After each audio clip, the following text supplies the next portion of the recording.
3 महिन्यांच्या गर्भवती वहिनीसोबत सख्ख्या दिरानं लग्न केलंय. विशेष म्हणजे अख्ख्या गावकऱ्यांनी या लग्नाला पाठिंबा दिलाय. वहिनीला आई समान दर्जा दिला जातो. मग एका दिराने आपल्या वहिनीचा हात का धरला?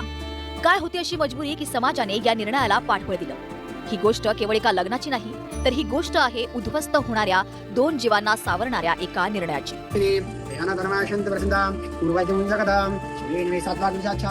नांदेड जिल्ह्यातील भारसवाडा गाव. याच गावात 7 महिन्यांपूर्वी एक विवाह सोहळा पार पडला. संतोष धनुरे आणि शीतलचा. संतोष हा अत्यंत गुणी पोरगा.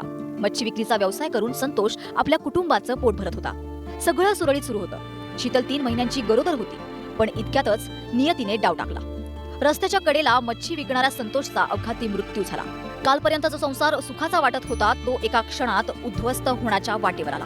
संतोष गेला, पण शीतल आणि तिच्या पोटातल्या बाळाचा जगण्याचा प्रश्न उभा राहिला. शीतलच्या पोटात संतोषची अखेरची निशाणी जगत होती.